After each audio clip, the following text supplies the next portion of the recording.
बिस्मिल्लाहिर्रहमानिर्रहीम। अस्सलाम वालेकुम। आज हम साइकोपैथोलॉजी के कोर्स के अंदर लेक्चर नंबर 15 को देखेंगे, जिसके अंदर हम कॉग्निटिव डिस्टॉर्शंस को डिस्कस करेंगे। कॉग्निटिव डिस्टॉर्शंस का जो लेक्चर है बहुत ही इंपॉर्टेंट है, खास तौर पर जब आप सीबीटी पे काम कर रहे होते हैं, जब आप माइंड पे काम कर रहे होते हैं, जब आपने सीबीटी को अप्लाई करना होता है, बिहेवियर थेरेपी को अप्लाई करना होता है, सीबीटी करनी होती है, या फिर आपने सीटी अप्लाई करनी होती है यानी कि कॉग्निटिव थेरेपी।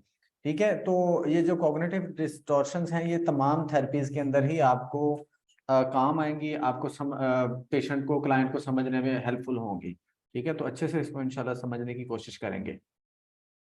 अच्छा, कॉग्निटिव डिस्टॉर्शन के अंदर एक और चीज है, ये बेसिकली तमाम की तमाम नेगेटिव, हमारा जो थिंकिंग पैटर्न होता है ना, तमाम नेगेटिव थॉट्स होती हैं बेसिकली, डिफरेंट सिचुएशंस को लेके, डिफरेंट इन्वायरमेंट्स को लेके, या डिफरेंट ओकेजन्स को लेके, ठीक है, डिफरेंट पर्सपेक्टिव्स को लेके। तो देखते हैं एक एक करके इसको। सबसे पहले हम देखते हैं कॉग्निटिव डिस्टॉर्शन होता क्या है। What is cognitive distortion? Cognitive distortion also known as thinking errors और कॉग्निटिव बाइसेस। या ये हमारे थिंकिंग एरर्स होते हैं, या तो जैसे कि मैंने ऊपर भी बात की, थिंकिंग प्रोसेस होते हैं, हमारे थिंकिंग पैटर्न्स होते हैं, या फिर कॉग्निटिव बाइसेस, यानी कि हम अपनी तरफ से चीजों को एज्यूम कर रहे होते हैं, अपनी तरफ से चीजों को कंसीडर कर रहे होते हैं। Refer to patterns of biased और irrational thinking that can negatively impact our perception.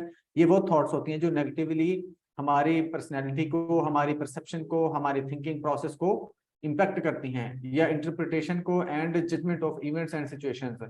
यानी कि ओवरऑल जो हमारी कारकर्दगी होगी उसको इंपैक्ट करते हैं ये नेगेटिवली, जो कॉग्निटिव डिस्टॉर्शन होती है। These distortions can lead to inaccurate or negative thinking, emotional distress or problematic behavior।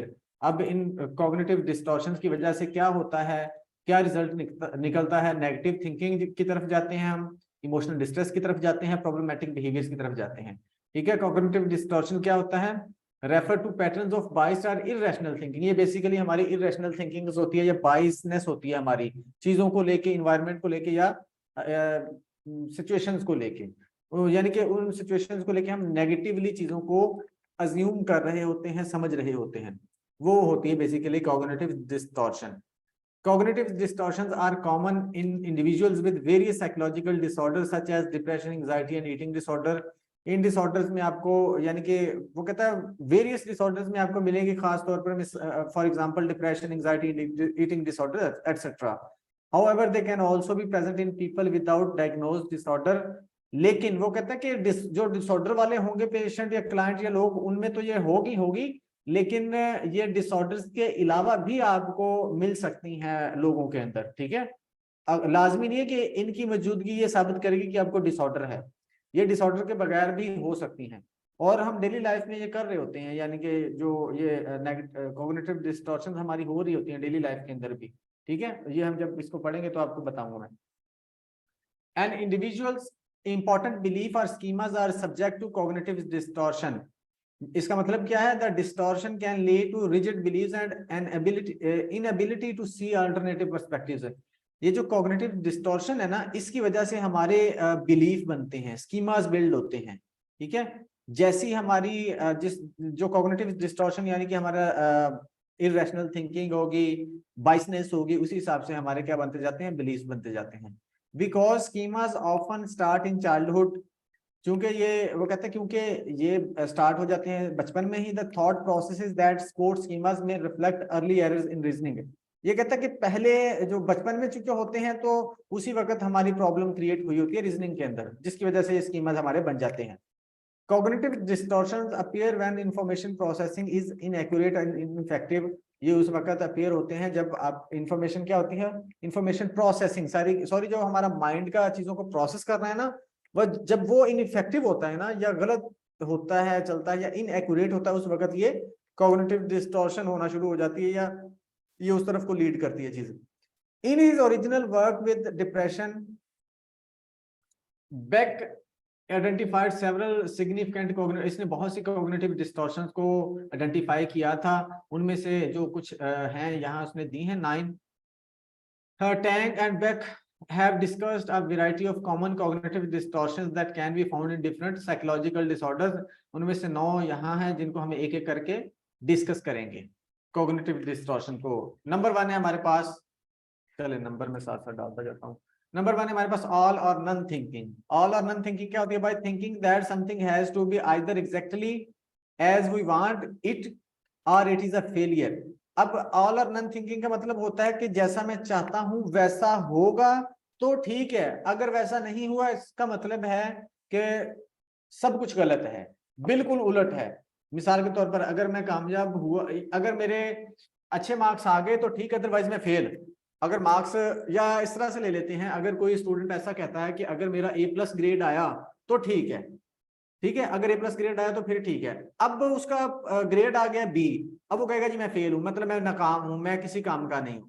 हालांकि B ग्रेड भी कोई इतना बुरा ग्रेड नहीं है, लेकिन वो कहता है कि जो मैंने डिमांड की है वैसा ही होना चाहिए। इवन A+ की बजाय अगर A भी आ गया ना तो वो कहेगा बस मैं तो किसी काबिल है ही नहीं, मैं तो बिल्कुल ही मतलब निकम्मा हूं, या मैं फेल हो गया। ठीक है, मिसाल के तौर पर A student who says unless I get an A on the exam I have failed, वो कहता है अगर मैं A नहीं एग्जाम में हासिल करता, अगर A आ गया तो ठीक है, अदरवाइज मैं फेल हूं। ठीक है, इसका मतलब है वो इन ऑल और नथिंग थिंकिंग में क्या है, इन्वॉल्व है। अच्छा, कुछ और एग्जांपल है। If we had an argument our relationship is completely ruined, अगर वो कहता है कि हमने बहस की तो हमारा रिलेशनशिप खत्म हो जाएगा। हालांकि अगर हेल्दी आर्गुमेंट किया जाए, या अगर गुस्से में भी आपका आर्गुमेंट हो रहा है, तो इसका ये मतलब नहीं होता कि आपका रिलेशनशिप खत्म हो गया। बाज दफा दोस्तों से बहुत बहस हो जाती है, एक दूसरे को बुरा भला भी कह देते हैं, बाज दफा लड़ाई भी हो जाती है, तो इसका ये मतलब नहीं है कि उसके साथ जिंदगी भर के लिए आपका रिलेशन ही खत्म हो गया। तो लड़ाइयां तो छोटी मोटी होती रहती हैं। तो बेसिकली वो कहता है कि जैसा हम डिमांड करते हैं वैसा होगा तो ठीक है, अदरवाइज खत्म है, अदरवाइज उलट है हर चीज। If I don't get a perfect score on this test I am a complete failure, अगर मैंने वही वाली बात, अगर A+ हासिल नहीं किया तो इसका मतलब है मैं फेल हूं। ठीक है, इसको बोलते हैं ऑल और नथिंग थिंकिंग। जो आप चाहते हैं आप उसी पर डट जाएं कि मुझे यही चाहिए, इसके अलावा कुछ होगा तो वो मैं एक्सेप्ट नहीं करूंगा। बेसिकली ये सिंपल अल्फाज में अगर बात करें। एक और एग्जांपल है, if someone disagrees with me they must be my enemy, अगर मेरे से कोई डिसएग्री करेगा तो वो इसका मतलब मेरा दुश्मन है। ये और थोड़ा सा आसान एग्जांपल है। ठीक है, कि अगर आपसे आपने सोचा कि कोई मेरे से डिसएग्री करेगा तो वो मेरा दुश्मन है, मेरे उसके साथ अच्छे ताल्लुकात बन नहीं सकते, मेरी उसके साथ दोस्ती हो ही नहीं सकती। दुश्मन का मतलब ये नहीं है कि उसको जिंदा गाड़ दूंगा, मतलब ये कि आपकी उससे बन नहीं सकेगी, आपकी दोस्ती नहीं हो सकती, इस तरह की थिंकिंग भी हो सकती है, हल्के वाली भी। अच्छा, selective abstraction. Sometimes individual, second जो हमारे पास है कॉग्निटिव डिस्टॉर्शन, वो है selective abstraction. Sometimes individual pick out an idea or fact from an event to support their depressed or negative thinking.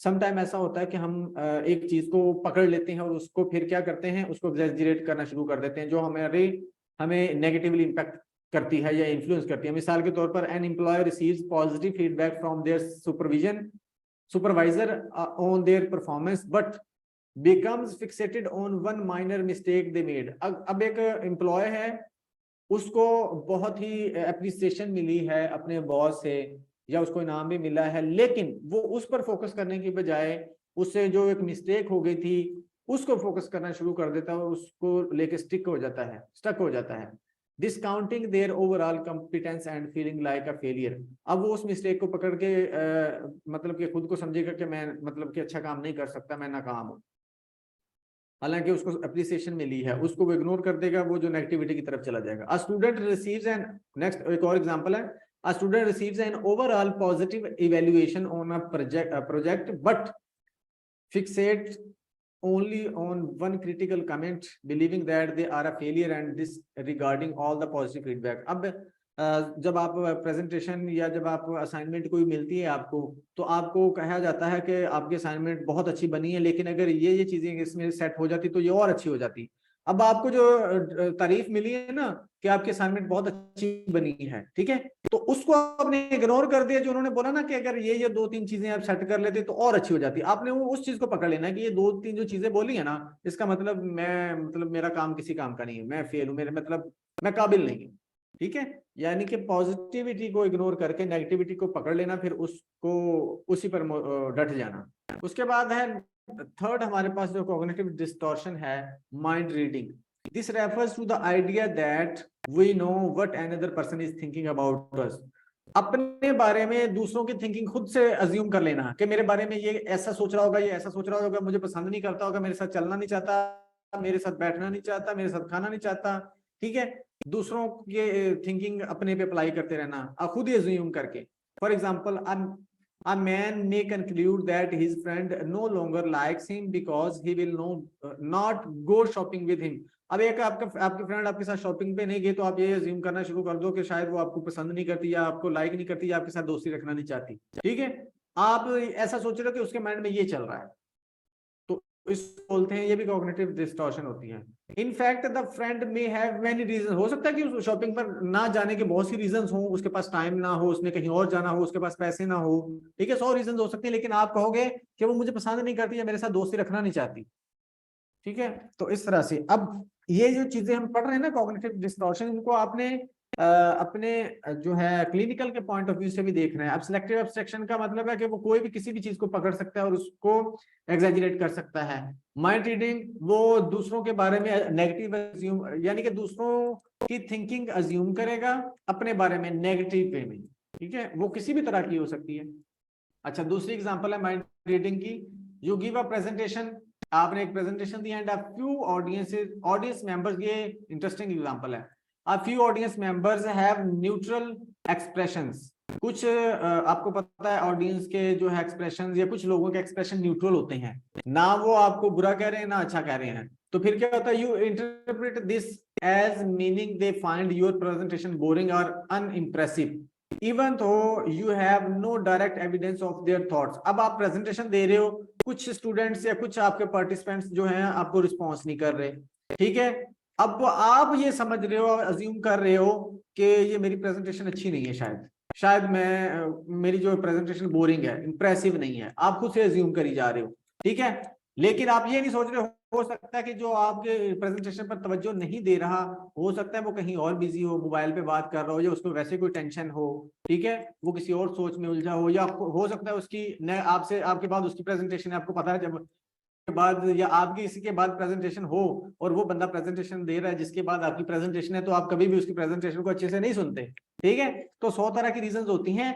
जैसे मैं आपको ये पॉसिबिलिटी बता रहा हूँ, ऐसे आपने अपने क्लाइंट को पॉसिबिलिटीज बतानी है। मिसाल के तौर पर अगर वो कहता है कि मुझे ये इशू हो जाता है कि मैं प्रेजेंटेशन देता हूँ ना, तो अगर 2-3 लोग या मुझे कुछ, या वो ऐसा कह दे आपको कि मुझे ऐसा लग रहा है कि मेरी प्रेजेंटेशन बोरिंग है क्योंकि कुछ लोग जो है ना मुझे पॉजिटिव रिस्पॉन्स नहीं दे रहे होते, तो फिर आपने उसकी ये सोच बदलनी है, ये कॉग्निटिव डिस्टॉर्शन को आपने चेंज करना है। कैसे आप उसको बोल सकते हो कि यार कुछ लोग ऐसे होते हैं जो अपने मसले में उलझे होते हैं, उनके माइंड में बेचारे क्या मसला चल रहा है, तो हो सकता है उसके घर में लड़ाई झगड़ा हो, या हो सकता है उसको वैसे कोई टेंशन हो, फीस की टेंशन हो, या हो सकता है कि जो बंदा या जो क्लास फेलो आपको रिस्पॉन्स नहीं दे रहा, उसके बाद आपके बाद उसकी प्रेजेंटेशन हो, या आपके बाद वाले के बाद उसकी प्रेजेंटेशन हो।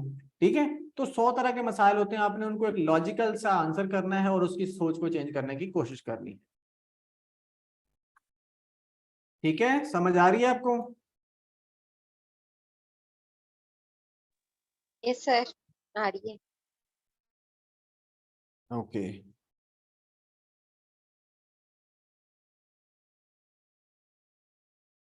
आगे बढ़ते हैं फिर।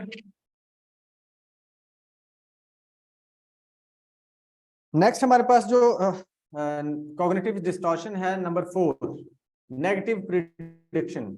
नाम से आपको पता चल रहा है कि नेगेटिव प्रिडिक्शन क्या होता है। When an individual believes that something bad is going to happen, कुछ बुरा होने वाला है, ये नेगेटिव प्रिडिक्शन है। And there is no evidence to support this, और इसका कोई एविडेंस नहीं है। ठीक है, एक तो चीज ये है ना कि कोई आपको कह रहा है ये होने वाला है, अगर वो आपको एविडेंस भी दे रहा है तो इट मीन्स कि वो नॉर्मल है। ये नहीं कि अगर वो एविडेंस भी दे रहा है, जब आपको रीजन भी बता रहा है, वजह भी बता रहा है, तो आप बोलो ये अब नॉर्मल है।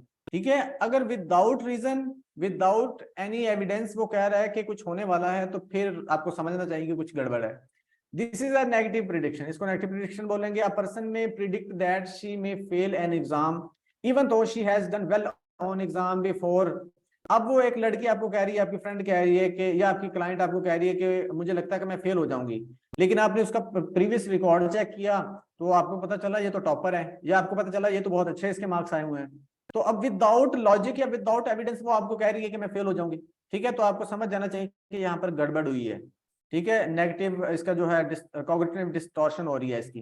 ठीक है, अब अगर फर्ज करें वो टॉपर नहीं भी है, लेकिन अगर आपको वो कहती है, जो उसके घर वाले कहते हैं कि इसने तो बहुत मेहनत की है, ये तो दिन रात पढ़ती रहती थी, तो भी आपको पता चल जाना चाहिए कि यार यहाँ पर कुछ गड़बड़ है। ठीक है, इसको या एंग्जाइटी है या कोई और चीज है, कुछ भी हो सकता है।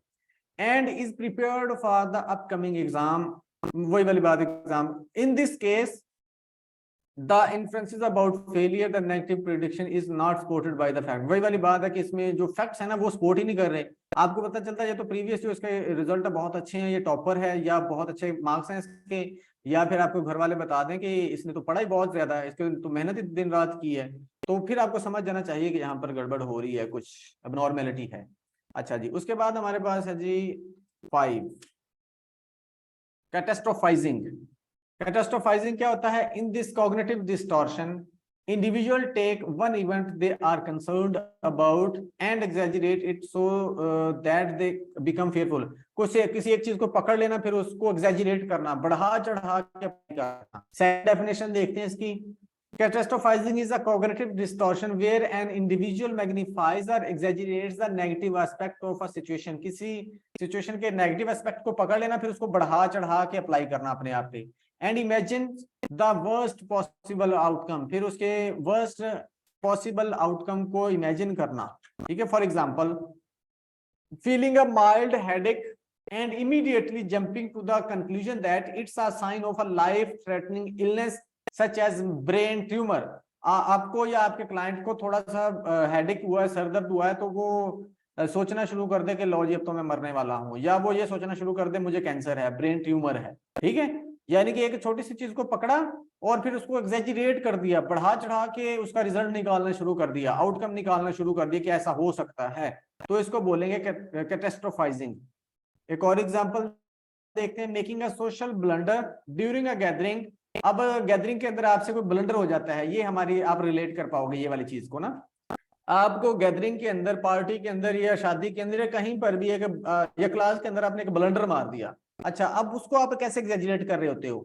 मेरे साथ हुआ है कई दफा ऐसे कि कोई मेरे से मिस्टेक हो गई है क्लास के अंदर या वैसे, तो वो फिर उसको मैं जनरलाइज करना शुरू कर या उसको एग्जैजरेट करना शुरू कर दूं, लो जी अब तो मुझे सारे ऐसे समझ रहे हैं। ठीक है, मिसाल के तौर पर making a social blunder during a gathering and catastrophising by thinking that everyone at the event now sees you as an embarrassment. अब आपको सब लोग, आप सोचो कि मुझे तो इडियट समझ रहे होंगे, ठीक है, मुझे समझ रहे होंगे बेवकूफ, अगर आपसे कोई ब्लंडर लग गया हो गया है, ठीक है, ब्लंडर कर दिया आपने, तो आप सोचना शुरू कर दो लो जी अब तो सब लोग मुझे बेवकूफ ही समझ रहे होंगे। And that you will be forever ostracize, ये ऑस्ट्रेसाइज नहीं, कैरेक्टराइज्ड बाय द ग्रुप। आप फिर ये समझोगे कि जो सारे लोग हैं वो आपको ऐसा ही समझेंगे हमेशा। ठीक है, हमेशा के लिए आपको ऐसा ही कैरेक्टराइज करेंगे। ये इसको बोलते हैं कैटास्ट्रोफाइजिंग। आपके साथ कोई कुछ हुआ है कभी ऐसा, तो शेयर करें जल्दी से।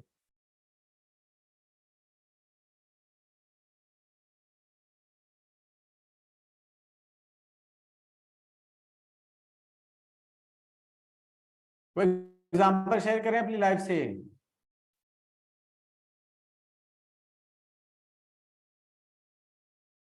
आपने किसी चीज को बढ़ा चढ़ा के लिया हो, समझा हो।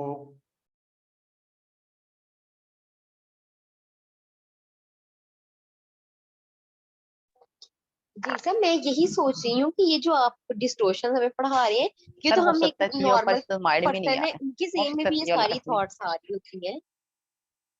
जी जी बिल्कुल बिल्कुल आ रही होती हैं। तो मैंने इसलिए स्टार्ट में आपको आपका कन्फ्यूजन दूर कर दिया कि ये लाजमी नहीं है कि सिर्फ डिसऑर्डर वालों में होती हैं, हमारी डेली लाइफ में ये रोजमर्रा में हो रहा होता है।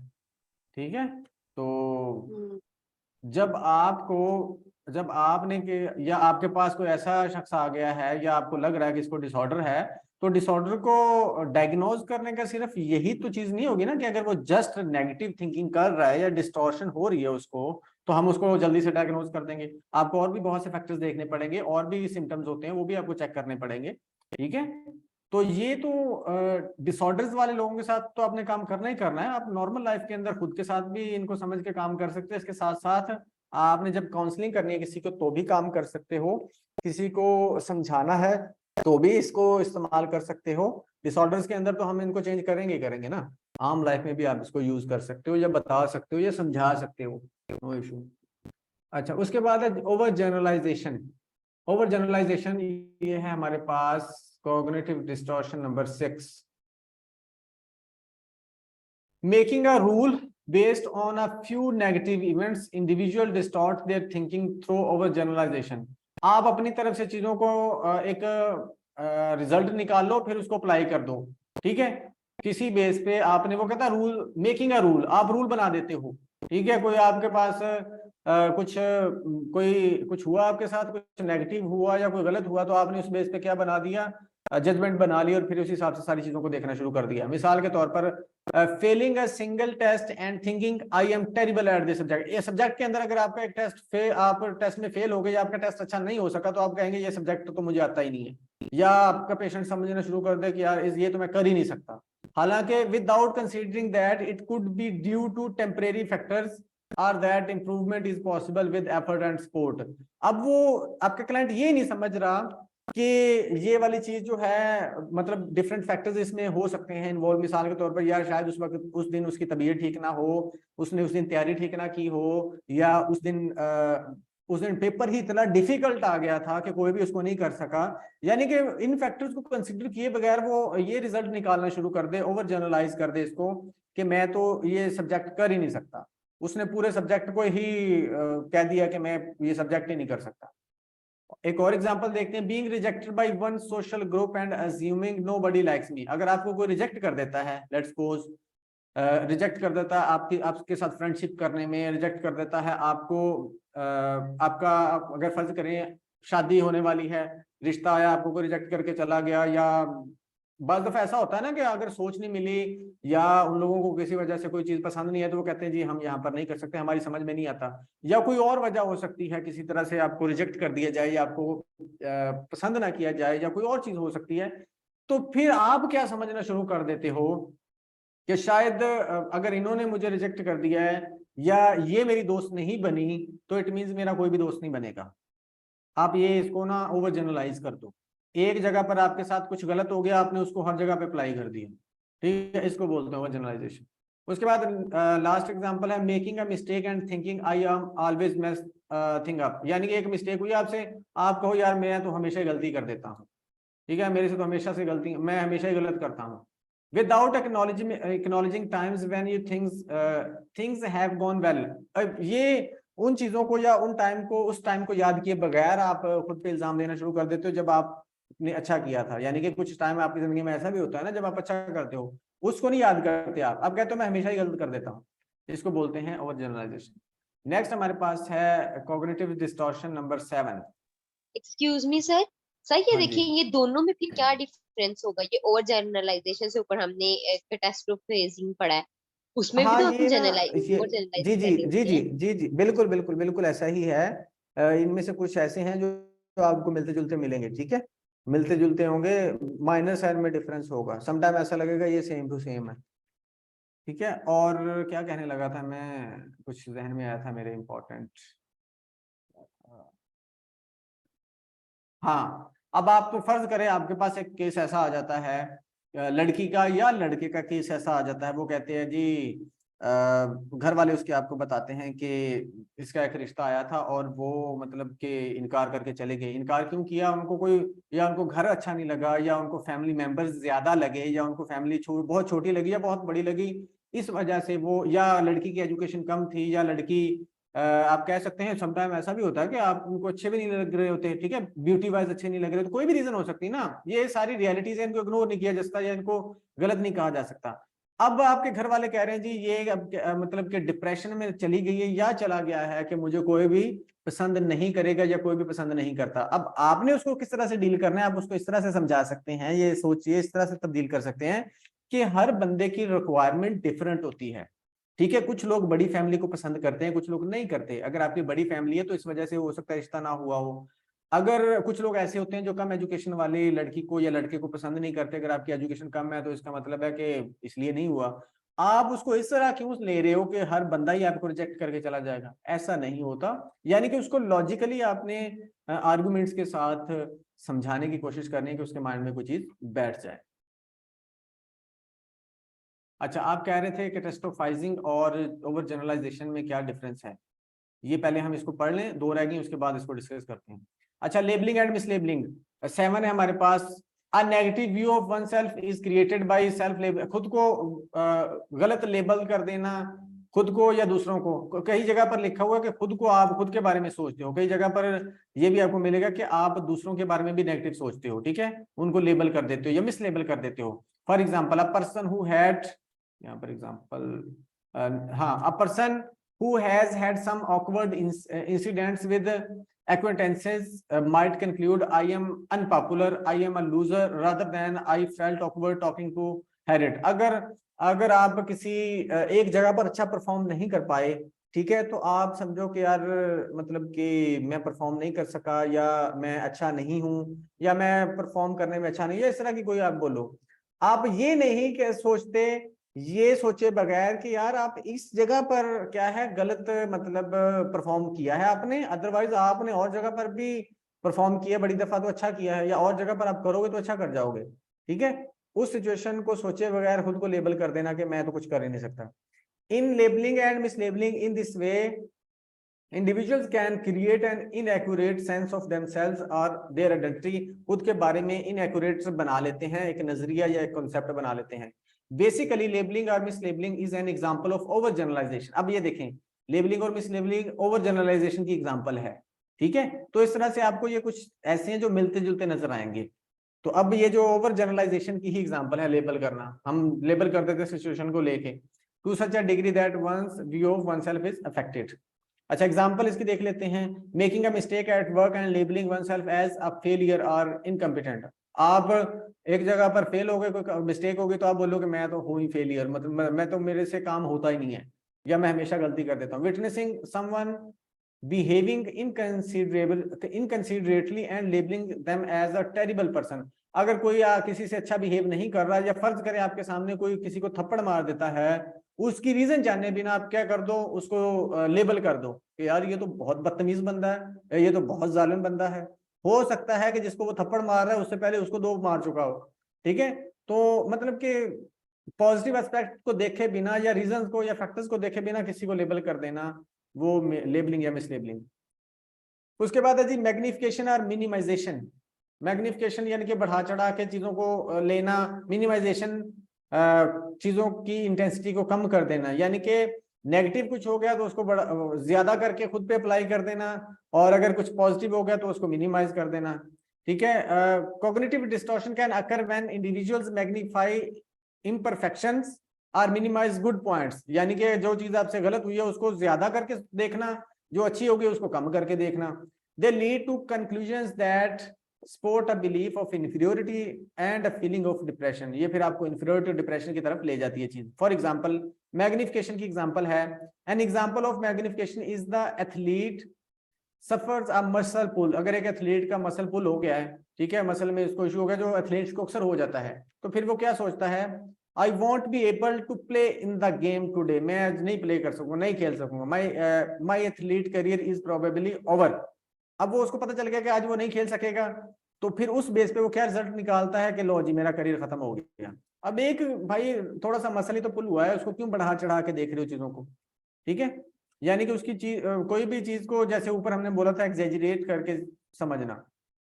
उसके बाद और एग्जांपल है मैग्निफिकेशन की, a partner forget to do a small task and the other person magnifies it into a belief. ये अक्सर मियां बीवी में होता है, ठीक है, बहन भाइयों में होता है, या दोस्तों में हो जाता है ऐसा अक्सर, कि एक खास तौर पर हस्बैंड या वाइफ में से कोई एक ऐसा है, कोई उसने एक गलती कर दी है, तो फिर वो दूसरा जो होगा ना, वो उसको ये कंसीडर करना शुरू कर दे को यार ये तो किसी काम का है ही नहीं ना, ये इसने हर जगह पे मिस्टेक करनी होती है, ठीक है। तो इस तरह से क्या है, उसको एग्जैजरेट करके या बढ़ा चढ़ा के क्या कर समझ लेना चीजों को। उसके बाद है minimization. In contrast an example of minimization would be the athlete who would think even though I had a good day playing today it's not good enough. अब वो जो एथलीट वाली मिसाल थी, अगर उसने किसी दिन अच्छा प्ले कर लिया है, तो अब उसकी एक साथ के पॉजिटिव इवेंट हुआ है ना, तो वो कहेगा यार ठीक है अच्छा किया, लेकिन इतना भी अच्छा नहीं मैंने किया, ठीक है। यानी कि जो पॉजिटिव इवेंट हुआ है उसको चाहिए कि उसको एंजॉय करे ना, उस खुद को अप्रिशिएट करे, लेकिन वो कहता है यार इतना भी अच्छा नहीं किया, it's not good enough, it's not up to my standards, वो कहेगा ये मेरे स्टैंडर्ड्स के अकॉर्डिंग नहीं है या उससे ज्यादा नहीं है।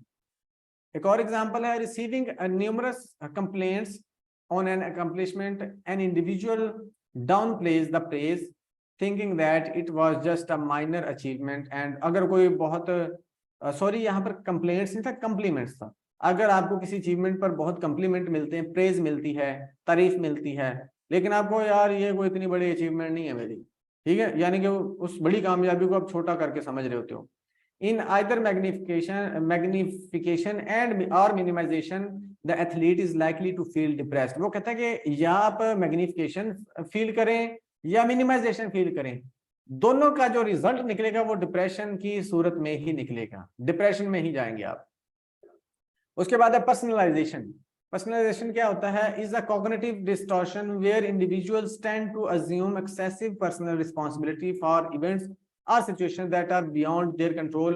अब कुछ आपके साथ हुआ है तो उसकी रिस्पॉन्सिबिलिटी खुद पे डाल देना, या आपके आसपास कुछ हुआ है उसकी रिस्पॉन्सिबिलिटी खुद पे डाल देना, ठीक है, या ऐसे इवेंट जो आपके कंट्रोल में ही नहीं है अगर वो हो गए हैं तो उसकी रिस्पॉन्सिबिलिटी खुद पे डाल देना।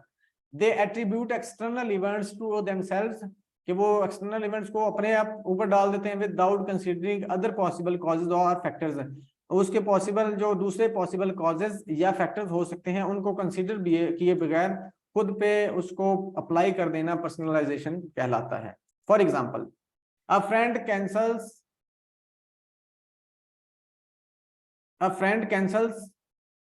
plans and an individual immediately assume it's because they did something wrong or that the friend doesn't enjoy their company। अब अगर आपके साथ कोई नहीं जाता, जैसे ऊपर शॉपिंग की मिसाल दी थी, तो आप उसको खुद पे अप्लाई करना शुरू कर दो कि शायद मेरे से कोई गलती हो गई है, ठीक है, शायद मैंने कुछ गलत कर दिया, इसी वजह से वो मेरे साथ जाना पसंद नहीं करता या पसंद नहीं करती, ठीक है, without considering that the friend might have other commitments और पर्सनल रीजंस। हो सकता है कि ये समझे बगैर कि यार उसको ना जाने के पीछे रीजन क्या है, उस रीजन को खुद पे अप्लाई कर देना कि मैं ही रीजन हूँ, ठीक है, इवेंट्स का खुद को कॉज साबित करना या रीजन साबित करने की कोशिश करना या समझना, दैट्स कॉल्ड पर्सनलाइजेशन।